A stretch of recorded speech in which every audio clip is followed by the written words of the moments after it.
नमस्कार मंडळी, मी माधुरी. स्वागत आहे तुमचं सर्वांचं आपल्या माधुरी डेली ब्लॉगमध्ये.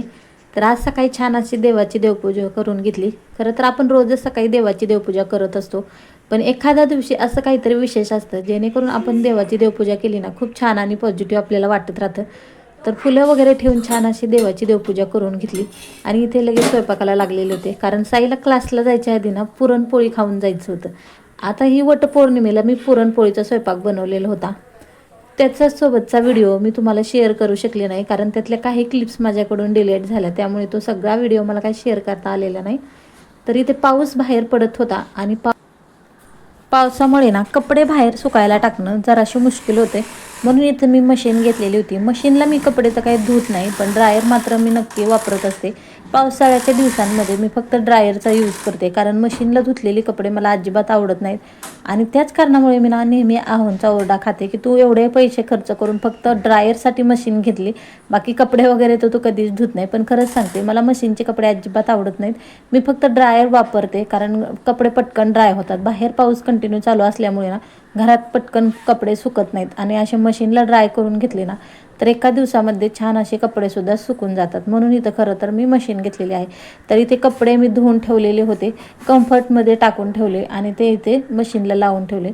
म्हणजे पाऊस वगैरे जास्त जर असेल ना तर कम्फर्टमध्ये टाकलेल्या कपड्यांचा कपडे नाही सुकले तरी वास येत नाही, म्हणून इथे मी कम्फर्ट कंटिन्यू वापरते. तर इथं 2 बादल्या चांगलं माझ्याकडे कपडे होते, तर ते सगळे मी मशीनला टाकून घेतले आणि मशीन स्टार्ट केली.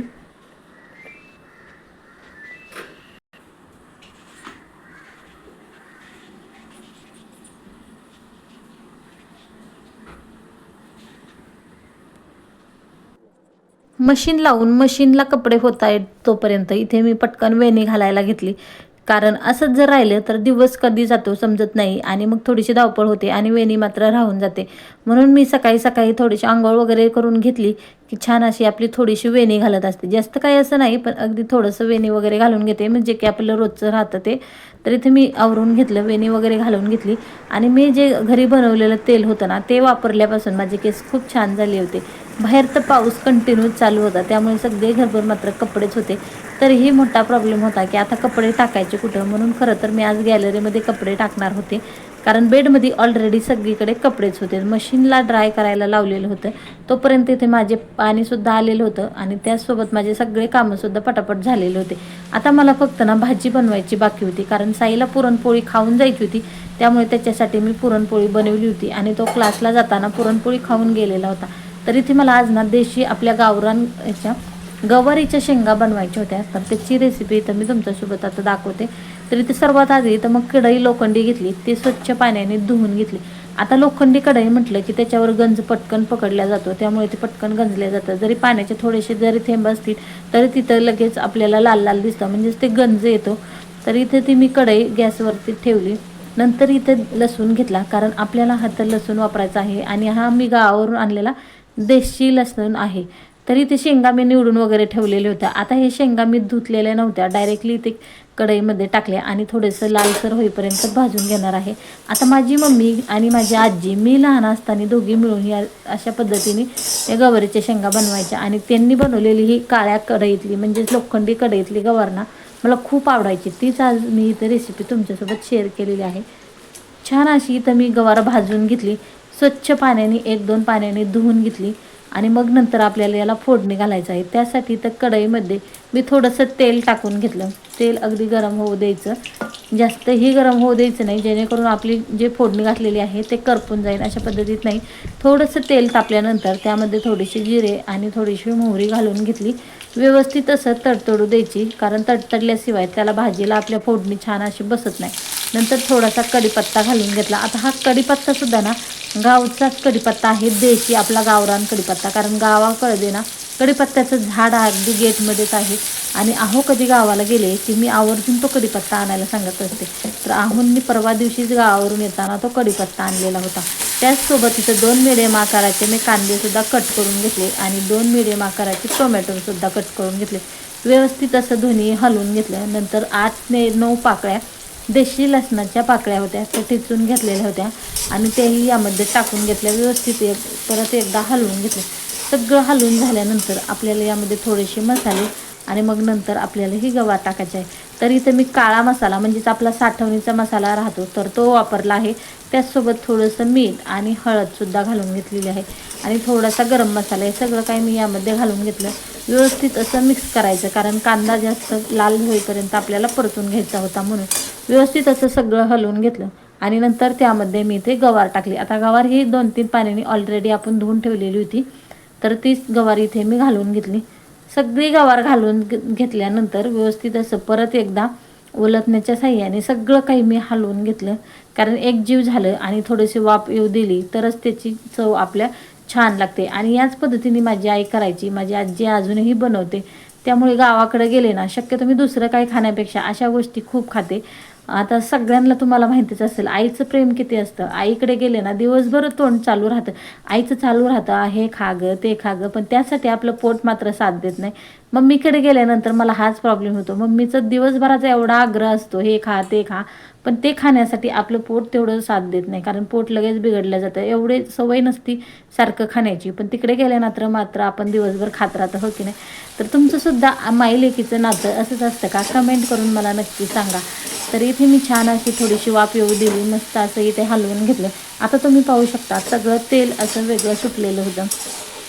या गवारीच्या शेंगाना थोड्याशा जाडसर होत्या, म्हणजे जास्त निबर होत्या.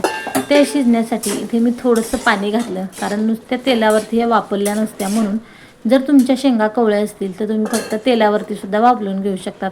तर इथे मी थोडंसं पाणी टाकून परत एकदा वाफवण्यासाठी ठेवलं. तोपर्यंत मात्र इथे माझे मशीनला कपडे सगळे ड्राय झालेले होते. आता हे सगळे मी कपडे काढून घेतले आणि आता मला गॅलरीमध्ये सुकायला ठेवायचे होते. आणि गॅसवरती मात्र माझी गवारीच्या शेंगाची भाजी होती. आता त्यालाही फ्लेम कमी करून मी इथे लगेच या कामाला लागले, कारण सकाळी कामांची एवढी धावपळ असते ना, एक झालं की एक काम करावं लागतं. बसून असं रिलॅक्समध्ये कुठलं कामं करायला वेळ भेटत नाही, म्हणून सकाळी थोडीशी मुलांची शाळा वगैरे असते, त्यामुळे सकाळीच कामांची जरा धावपळच असते, हो की नाही. तरी ते मी सगळं मशीनला लई कपडे वगैरे काढून घेतले, मशीन काढून घेतली आणि लगेच सगळं जागची जागा ठेवून दिलं, कारण मशीनला तिथे मध्ये फिट करायला जागा नाही. त्यामुळे बेडमध्ये मी मशीन लावत असते आणि तिथून परत बाथरूमपर्यंत ओढीत आणावी लागते, म्हणून नंतर इथे सगळे कामं आवरून घेतले आणि लादी पुसायला घेतली, कारण स्वयंपाक वगैरे माझा ऑलरेडी झाला होता. कपडेही झाले होते आणि कपडे सुकून म्हणजे ड्रायरला झाल्यानंतरच मी मशीन साईडला ठेवते आणि इथं पुसायला घेते. कारण काय होतं, मशीनला जर पाणी साईडला कुठे गळलं तर पुसलेल्या फरशीवरती पाणी येतं, म्हणून मी आधी मशीन लावून घेते आणि मग नंतर इथे पुसायला घेते. तर इथं मशीनला सगळे कपडे ड्राय वगैरे झाले. मग आता इथे मी लादी पुसायला घेतलेली होती.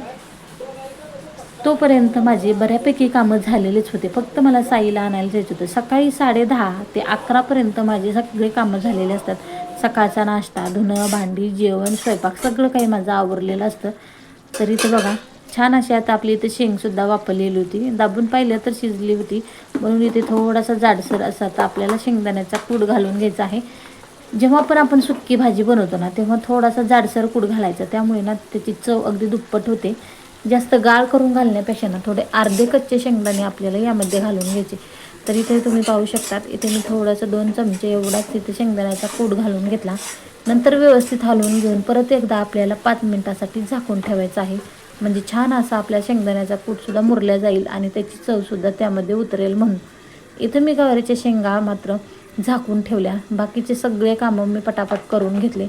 सकाळी 10:30ला साईला आणायला जावं लागतं, कारण थोडंसं लांब आहे आणि पाऊस असल्यामुळे घरातून लवकरच निघावं लागतं.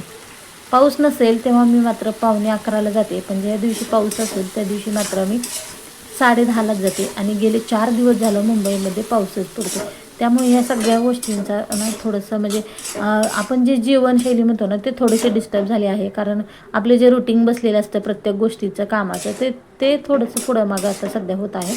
मुलांचे शाळेचा टायमिंग, क्लास वगैरे सगळं काही धावपळ आणि घरातले कामं हे थोडेसे आता चेंज झालेलं आहे थोडंसं. तर इथं छान असं हलवून घेतलं, झाकून ठेवली, कारण गॅस वगैरे मी बंद करून ठेवला. शेंगा माझ्या झालेल्या होत्या. त्याचसोबत इथे ना मी गरम पाणी पिण्यासाठी ठेवलं होतं, कारण वॉकिंग तर काय होत नाही जास्त. मग असं बाहेर जाताना थोडंसं गरम पाणी पिऊन गेलं की मग आपल्याला तेवढेच थोडंसं गरम, म्हणजे आपण म्हणतो ना चरबी वितळली जाते, तर तेवढाच थोडासा घाम येतो आणि थोडासा फरक पडतो. म्हणून इथे मी थोडंसं हाताला चटका बसेल एवढ्याच मापात गरम पाणी करून घेतलं आणि इथं ग्लासामध्ये काढून घेतल्यानंतर त्यामध्ये मी इथं थोडंसं अर्धा लिंबू इथे पिळून घेतलं.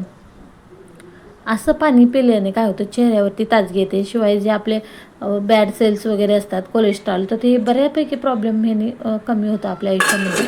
छान आपली बॉडी होती. गवारीची शेंग माझी करून झाली होती. रात्री बनवलेली मी इथे शेंगदाण्याची चटणीसुद्धा माझी शिल्लक होती. त्यासोबत इथे तुम्ही पाहू शकता चपाती वगैरे मी बनवून घेतलेली होती. आणि सकाळी नाश्त्यामध्ये बनवलेला उपमा तोही तसाच होता, कारण एकाने खाल्लं की दुसऱ्याला तो खायचा नसतो. तुमच्याकडे सुद्धा असंच असतं का? जर दोन्ही भाऊ असतील आणि घरात एकाला वेगळं तर दुसऱ्याला वेगळं खायचं असतं, असं तुमच्यासोबत कधी घडले का? कमेंट करून मला नक्की सांगा. तर इथे मी गॅलरीमध्ये सगळे कपडे टाकायला आलेले होते, कारण बेड पण ऑलरेडी सगळं कपड्यांनी फुलच झालेलं होतं. म्हटलं आता थोडेसे ड्राय होईपर्यंत गॅलरीमध्ये सगळे कपडे टाकायचे, नंतर ते पूर्ण सुकल्यानंतर हे तिकडे घेऊन जायचे. तर इथे माझं सगळं एक एक करून कामं मात्र झालेली होती. पटापट सगळं धुणं वगैरे वाळायला टाकलं. आता बाहेर पडत पाऊस असल्यामुळे बाहेरचं कपडे काय सुकायला टाकणं शक्य होत नाही, त्यामुळे घरातच सगळे कपडे टाकून घेतले. पटकन आवरलं आणि आता साईला आणायला मला जायचं आहे. तर बघा इथे सकाळच्या 10:30 वाजलेत आणि 10:30 वाजता म्हणजे सगळे कामं आवरलेले आहेत. आता मला साईला क्लासमधून आणायला जायचे, पण बाहेर बारीक पाऊस चालू आहे, म्हणजे जास्त मोठाही नाही आणि जास्त लहानही नाही, त्यामुळे थोडीशी लवकर निघाले. खरं तर मी 11:45ला त्याला आणायला जाते, पण आज 10:30 वाजता जाणार आहे. पाऊस असल्यामुळे थोडंसं लवकर मी जाणार आहे. तर पाहू शकता तिथे सकाळच्या 10:30 वाजलेले आहेत. तोपर्यंत इथे सगळे कामं माझे आवरून झाली. कपडे वगैरे सगळे मी गॅलरीत टाकून दिले, कारण पाऊस असल्यामुळे बाहेर टाकायला प्रॉब्लेम येतो, म्हणून इथे सगळेच फरशी वगैरे साफ करून घेतली. तर चला आता मी निघालेला आहे साईला आणायला. आता साईला मी आणायला निघालेली होते, पण बाहेर पाऊस पडत होता, त्यामुळे कुठेतरी मनामध्ये असं होतं की ह्या पावसाचं बाहेर चिकचिक करायला बाहेर पडायलाच नको. पण काय करणार, घरातली हे सगळ्या गोष्टीसुद्धा आपल्याला कराव्याच लागतात, हो की नाही. आणि घरामध्ये जर आपण जबाबदारी तर घ्यावीच लागते. शिवाय जर मिस्टर आपले बाहेर ड्युटीवरती असतील तर मुलांचा खूप लोड आपल्यावरती पडतो. तसंच काहीसं माझं होतं, कारण आहोंना ड्युटी असली की ते निघून जातात आणि मग त्याच्या शाळेत आणायला, न्यायला, क्लासला या सगळ्या गोष्टी मलाच कराव्या लागतात. दिवसभरात कमीत कमी 8 ते 10 वेळेस माझ्या सगळ्या पायऱ्या खालीवर करून होतात. आता मी आहोंना काही म्हणाय गेलं तर आहो म्हणतात, असं तर काही तू वॉकिंग करायला जात नाही, निदान पायऱ्यावर खाली करून तरी तुझी तब्येत कमी होईल. बोला मग काय म्हणायचं असं म्हटल्यानंतर, हो की नाही. तर इथे मी खाली आले, नंतर छत्री घेऊनच माझं जायचं काम चालू होतं, कारण बाहेर जास्त काही नाही, पण थोडासा मीडियम भुरभुर चालू होती. तर इथे आले फायनली मी क्लासच्या ठिकाणी.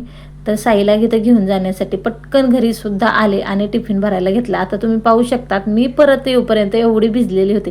सगळे कपडे माझे ना ते छत्रीने भिजले होते, कारण पाऊस एवढा जोरात येत होता आणि हवा येत होती, डायरेक्टली अंगावरती पाणी येत होतं. तर इथे मी ना साईसाठी थोडीशी चटणी भरलेली होती, थोडीशी गवार, आणि त्याचसोबत थोडेसे 2-3 मी ना गुलाबजामसुद्धा त्याच्या टिफिनला भरलेले होते, कारण गुलाबजाम त्याला खायला खूप आवडतात. आणि मग स्कूलमध्ये गेल्यानंतर त्याचं चालू असतं की मम्मी माझ्या टिफिनला गोड काहीतरी दे, मला तिखट लागल्यावरती खायला. म्हणून इथे मी त्याला गुलाबजाम दिलेले होते. गावावरून येताना आहोंकडे त्याच्या आजीने गुलाबजाम दिलेले होते आणि त्याला ते खूप आवडतात, म्हणून ते मी आवर्जून त्याच्यासाठी भरून ठेवत होते. मग इथं गुलाबजाम वगैरे भरून ठेवलं, पटकन आवरलं आणि बसला सोडायला आलो. तरीही पाऊस मात्र चालूच होता. बस येऊन थांबलेली होती. सगळ्या बायका मुलांना टाटा करण्यासाठी बस जाईपर्यंत थांबतात. तर मीही त्याला साईला टाटा केला, बाय बाय केलं आणि नंतर घराकडे निघाले. जाताना